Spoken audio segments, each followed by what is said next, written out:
তারপর চলে আসলো আমাদের ট্রেন। দাঁড়িয়ে দাঁড়িয়ে আমার বান্ধবী আমার জন্য অপেক্ষা করতেছিল,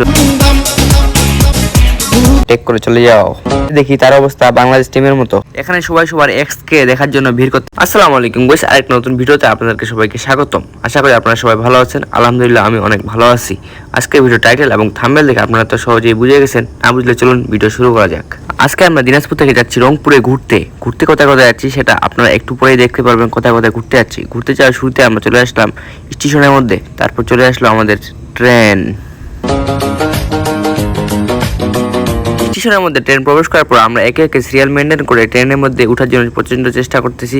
আজকে যদিও অনেক ট্রেনের মধ্যে ভিড় ছিল, প্রচন্ড ভিড়ের মধ্যে একটি সিট পেয়েছিলাম। সিটটার মধ্যে কিছুক্ষণ বসতে না বসতেই আমার টাক পড়ে গেল সিট থেকে ওঠার জন্য। তারপর আর কি করার, কষ্ট ভরা বুক ভরা কষ্ট নিয়ে দাঁড়িয়ে দাঁড়িয়ে এক স্থান থেকে অন্য স্থানে যাওয়া শুরু করে দিলাম। আমরা দাঁড়িয়ে থাকতে থাকতে চলে আসলাম রংপুর রেলওয়ে স্টেশনে। সেখানে কিছুক্ষণ অপেক্ষা করে সবাইকে নিয়ে চলে আসলাম ছোট একটা হোটেলের মধ্যে। সেখানে সকালে নাস্তাটা সেরে নিলাম। দেন আমরা সকালে নাস্তা শেষ করে অটো খোঁজার উদ্দেশ্যে বের হয়ে গেলাম। অটো খুঁজতেছিলাম, কিন্তু অটো বেশি ভাড়া চায়, সেই জন্য দামাদামি করতে হয়।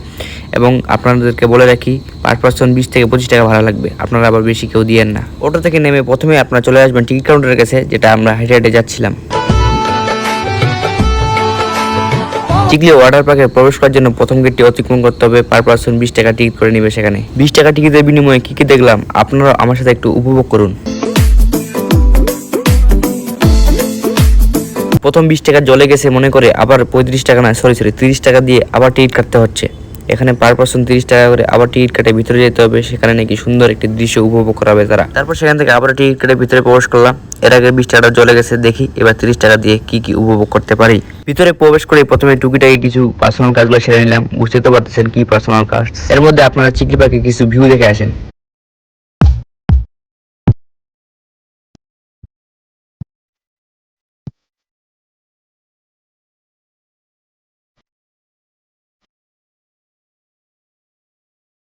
একটু ভিতরে প্রবেশ করতে আমরা বুঝতে পারলাম যে এখানে সিঙ্গেলদের কোনো স্থান না, এখানে শুধু কাপলদের স্থান। আমরা ভুল করে চলে আসছি। আপনাদের সবাইকে thank you, sorry, thank you. দুই ভাই দুই বুক পুরো কষ্ট নিয়ে সামনে দিকে যাচ্ছি ছোট বাচ্চাদের খেলনাপাতি দেখার জন্য।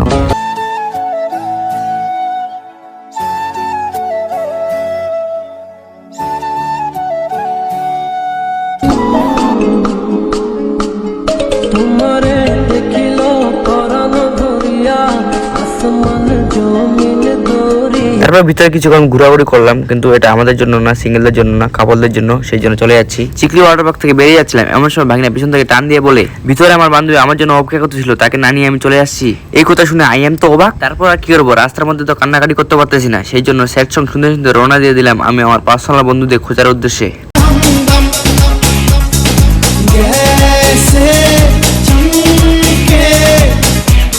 চলে আসলাম রংপুর চিড়িয়াখানার মধ্যে। সেখানে আমার বন্ধুগুলোর ভিতরে আমার জন্য অপেক্ষা করতেছে। সেখানেও আবার টিকিট কাটতে হবে, পার পার্সন 20 টাকা করে। টিকিট করে ভিতরে প্রবেশ করলাম আমি আমার বন্ধুদের দেখার জন্য। প্রথমেই আমি প্রবেশ করলাম একা একা।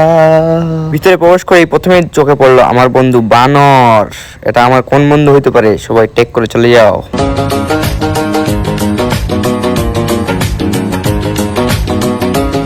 চলে আসলাম আমরা বাগমামার সামনে। এসে দেখি তার অবস্থা বাংলাদেশ টিমের মতো, শুধু ঘুমায়। এখানে সবাই সবার এক্স কে দেখার জন্য ভিড় করতেছে। তারপর রংপুর চিড়িয়াখানায় কিছুক্ষণ সময় কাটানোর পর চলে যাচ্ছি রংপুর চিড়িয়াখানার বাইরে আসি প্রথমেই আমার চোখে পড়লো এক বানর বাঘের উপর লাফালাফি করতেছে। আজকে রংপুর চিকলি পার্ক এবং চিড়িয়াখানা ব্লগটা এ পর্যন্তই। যদি ব্লগটা ভালো লাগে চ্যানেলটা সাবস্ক্রাইব করে পাশে থাকুন। ধন্যবাদ।